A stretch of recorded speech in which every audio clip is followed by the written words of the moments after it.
Do you feel like you have trouble reading the Bible and like understanding and growing? Well, look, as we've been slowing the Bible down chapter by chapter, today we're in Genesis chapter 9 where God sends the rainbow. And I think it's such a beautiful thing that we can look at, but there's also so much in this chapter for us to truly examine ourselves in. So come on in and join me.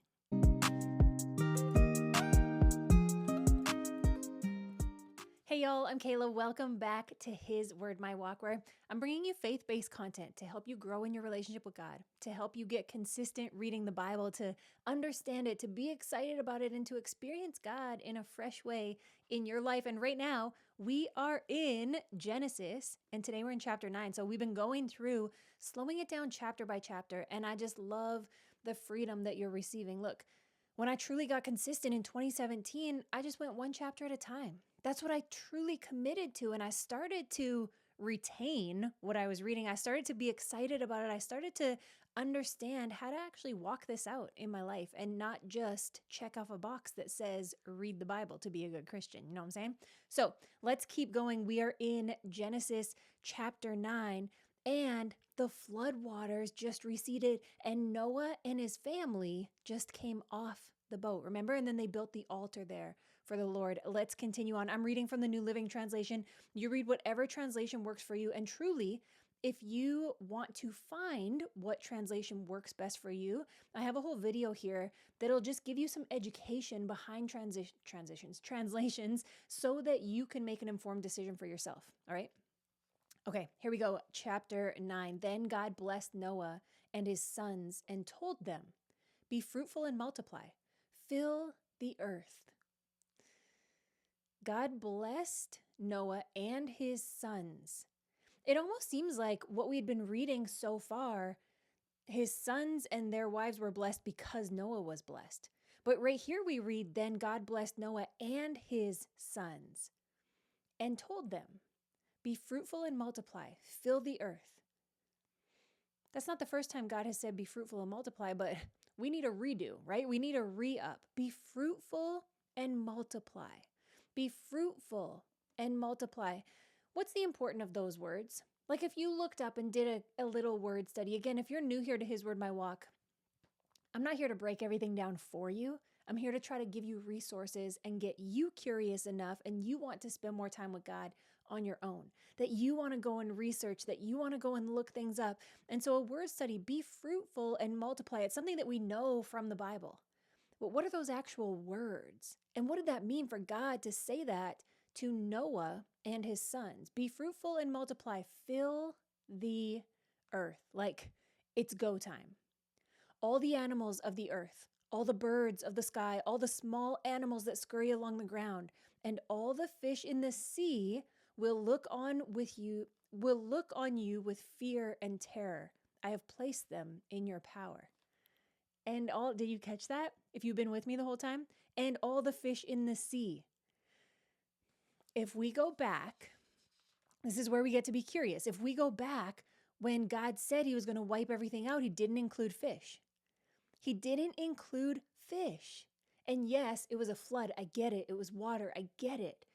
But to notice now that He's including fish, all the animals of the earth, all the birds of the sky, all the small animals that scurry along the ground, and all the fish in the sea will look on you with fear and terror. I have placed them in your power. I have given them to you for food, just as I have given you grain and vegetables. There it is right there. If you were one of those who asked the question from the first chapters of Genesis, does this say that God meant for us to be vegetarian? And my response was, great question, keep reading. So often that's my response because that's how I had to learn. Keep reading. If you were curious about that, right? Am I supposed to be a vegetarian? Are we supposed to be vegetarians? Keep reading. And the instruction that God gave to Noah and his sons, I have given them to you for food, just as I have given you grain and vegetables. But you must never eat any meat that still has the lifeblood in it. There's instruction there with a bit of a limitation, right? But I mean, to us now that makes sense, right?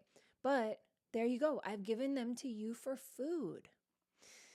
Isn't it weird how like food throughout the Bible kind of like becomes a thing? Even into the New Testament, even with Peter, a vision, right? Jew, Gentile, all the stuff, but food right here. And I will require the blood of anyone who takes another person's life. Okay, we kind of talked about, first of all, like the law doesn't exist yet. The law of Moses, thou shalt not kill, thou shalt not steal, that hasn't happened yet. And God says here, and I will require the blood of anyone who takes another person's life. If a wild animal kills a person, it must die. And anyone who murders a fellow human must die. If anyone takes a human life, that person's life will also be taken by human hands. For God made human beings in his own image. Now be fruitful and multiply and repopulate the earth. Isn't that crazy? It's like one instruction. Kind of, right? Like be fruitful and multiply. And then here's like a couple things in between. Like you can now eat the animals, not the ones with the lifeblood in them. And if anyone kills anyone, kill them. If a wild animal kills a person, kill it. If a person kills a person, kill them. For God made human beings in his own image. Let's be really clear. There's no Christians yet. For God made human beings in his own image. Every human being is valuable. Every human being. Now be fruitful and multiply and repopulate the earth. I just wonder, curiosity-wise, like what was their understanding of earth? You know, like we talked about this before, I talked, but like earth meaning like this globe, right?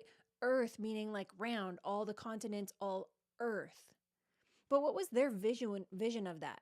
Was it just like as far as they could see? Like what was Noah's understanding of earth? And for God to say, now be fruitful and multiply and repopulate the earth. Then God told Noah and his sons, I hereby confirm my covenant with you and your descendants. What is a covenant? I truly want you to go and look this one up.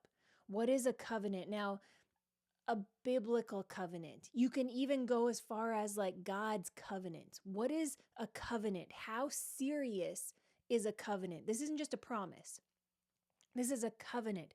Then God told Noah and his sons, I hereby confirm my covenant with you and your descendants. Okay, well, and your descendants, isn't that going to include everyone? Because they're the ones repopulating the earth, right? So it's not just like lineage. This will be the whole earth.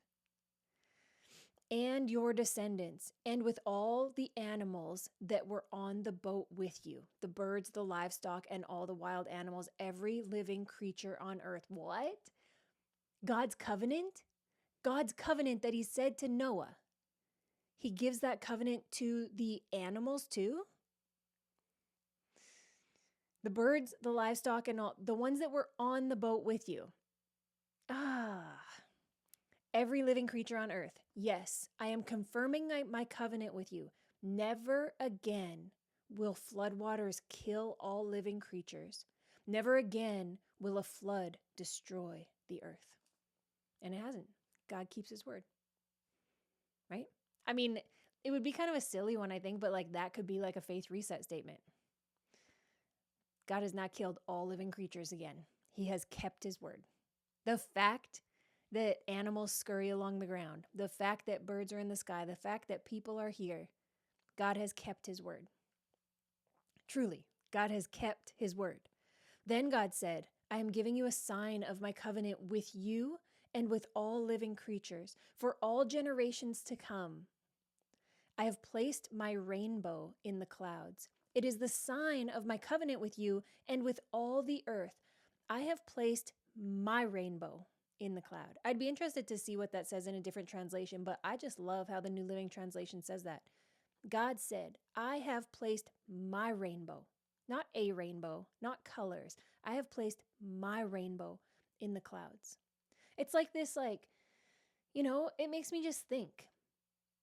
One of the things that I talk about often and that I had to learn for myself is, can I recognize God?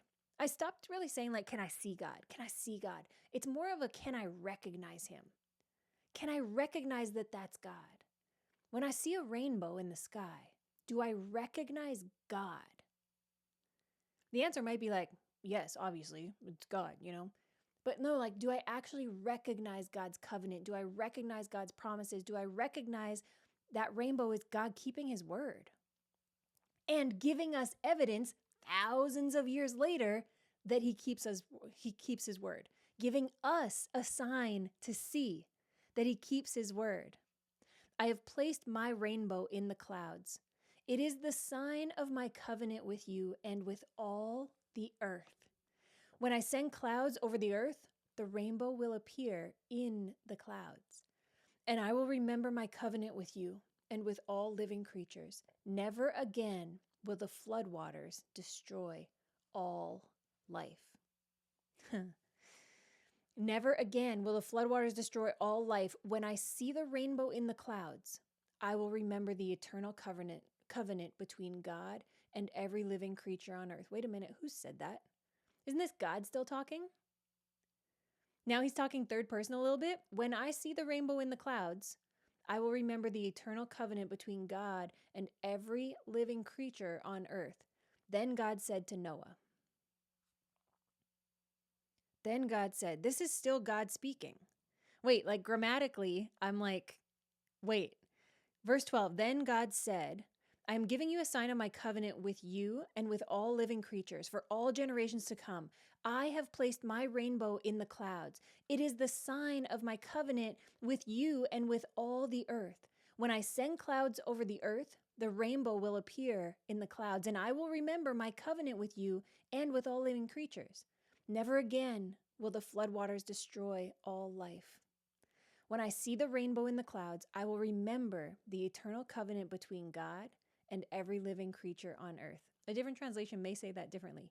Then God said to Noah, yes, this rainbow is the sign of the covenant I am confirming with all the creatures on earth. Not just a sign, but a covenant and confirming the covenant. You know, sometimes I like ask God to confirm things, but then do I recognize him when it is confirmed? You know? Like, can I recognize God? This is truly like a place to examine ourselves. Like, can I recognize God? And look what God did. Verse 1, God blessed Noah. And then he gave them instructions, right? He gave them instructions of like what to do next. And then he gave them a promise. Then he gave them a covenant. And then he said, look, I'm going to keep my covenant and you're going to get a sign. Isn't that so cool to recognize the different things? And again, like this is Noah. And then I wonder like how long after they got off the boat was this happening? You know, how long was it that this started happening? Did God come right away and be like, hey, I'm never going to do this again. Here's my covenant. Like the first day off the boat? I don't know. Verse 18, the sons of Noah who came out of the boat with their father were Shem, Ham, and Japheth. Ham is the father of Canaan. From these three sons of Noah came all the people who now populate the earth. We can understand that today. From these three sons of Noah came all the people who now populate the earth. After the flood, Noah began to cultivate the ground and he planted a vineyard. Oh boy. Look at everything that Noah's gone through. I remember reading this as I was making the workbook and I started to examine myself. After the flood, Noah began to cultivate the ground and he planted a vineyard. Like after the flood. So Noah has just done all this work for the Lord. He's received the blessing. And now it's like go and be fruitful and multiply. And his kids, his sons are going to repopulate the whole earth. And Noah gets to work. After the flood, Noah began to cultivate the ground and he planted a vineyard. It made me examine myself because it made me think of like, am I still prepared to work and put in work? When I feel like I've done something for the Lord, when I feel like God has used me for something and I've said yes to something, and then it happens and I feel like the Lord has blessed me. I feel like I did good. I feel like the promise I'm in, I can see like the signs, all of it. Am I still willing to work? Or do I sometimes expect that like, hey, this is God and we're partnered in this, so it should all just work out? I think a lot of times I like used to get that feeling. Oh, but if this is a partnership with God, it should just kind of flow. It should just kind of work. But no, we have to put effort in. And look at what Noah did. After the flood, Noah began to cultivate the ground and he planted a vineyard. One day, he drank some wine he had made and he became drunk and lay naked inside his tent. How come we're not hearing about Noah's wife anymore? You know? Ham, the father of Canaan, saw that his father was naked and went outside and told his brothers. Then Shem and Japheth took a robe, held it over their shoulders, and backed into the tent to cover their father. As they did this, they looked the other way so they would not see him naked. We've got to understand culturally there, right? Culturally there. When Noah woke up from his stupor, he learned what Ham, his youngest son, had done. Then he cursed Canaan, the son of Ham. May Canaan be cursed. May he be the lowest of servants to his relatives. Then Noah said, may the Lord, the God of Shem, be blessed. And may Canaan be his servant. May God expand the territory of Japheth. May Japheth share the prosperity of Shem. And may Canaan be his servant. Noah lived another 350 years after the great flood. He lived 950 years and then he died. Okay, we've got a couple answers there, but also let's look at this culturally, but not even just culturally, just respectfully, right? Again, we're not at the law yet. We're not at the honor your mother and father part yet, but clearly there are there's order put in place. But the youngest son after the flood, Ham, the father of Canaan, I wonder why it's important that it's noted there that Ham is the father of Canaan. And there's no other sons mentioned yet, just Canaan. And that Ham, the father of Canaan, saw that his father was naked, went outside and told his brothers. This is one that we probably don't want to do, but let's examine ourselves. When have I put someone else on blast? When have I witnessed someone else, believer or not, do something either embarrassing, not quite right, and I went and gossiped about it? I went and told other people about it. I shared it. Let's actually examine ourselves, because we read this story and we think yeah, that was bad, But let's examine ourselves through God's word as well. Then Shem and Japheth took a robe, held it over their shoulders, and backed into the tent to cover their father. As they did this, they looked the other way so they would not see him naked. See, Ham was the youngest. Did that matter? When Noah woke up from his stupor, he learned what Ham, his youngest son, had done. How did he learn that? Then he cursed Canaan, the son of Ham. How did Noah have the authority to curse Canaan, or anyone for that matter, is a great question. And look at what he did. He didn't curse Ham. He didn't curse his son, the one who did it. He cursed his grandson, his son's son. It just makes me think, I actually think this might be one of the Walk It Out challenges through Genesis as we get further. But I had to do an assignment. I went to a conference when I was young. I think I was in college. It was an Athletes in Action thing. And they asked us this question about sin. And they said, if you were to commit this sin, maybe it was lying, but I think for some people they talked about their parents and infidelity. And they said, I want you to make a list of all the people that would be affected by this. And it goes down to teachers at the school and coaches and, friends and family. It goes so far. The ripple effect of sin is real. But Noah cursed Canaan. And Noah really cursed him as we read this. But how did Noah have the authority to curse him? How come God didn't? It doesn't say God cursed Canaan. Noah did it. When Noah woke up from his stupor, he learned what Ham, his youngest son, had done. Then he cursed Canaan, the son of Ham. What did cursed mean? In this sentence, in this part of the Bible, what is cursed right there? May Canaan be cursed. May he be the lowest of servants to his relatives. Then Noah said, may the Lord, the God of Shem, be blessed. May Canaan be his servant. May God expand the territory of Japheth. May Japheth share the prosperity of Shem. And may Canaan be his servant. Noah lived another 350 years after the great flood. He lived 950 years and then he died. Wait a minute, what about that 120 rule? Now we got to be curious, right? Because remember that whole 120 thing that we talked about a couple chapters ago when God said, and now I won't let people live more than 120 years? And we were like, okay, is that 120 years to the flood? Like there was different theological debates about what that 120 years was. Well, what about this?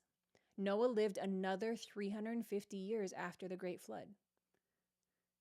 He lived 950 years and then he died. There's some questions in there. There's some curiosity in there, and there's ways for us to examine ourselves. And I have a walk it out challenge for you. Let's go. Genesis chapter number 9.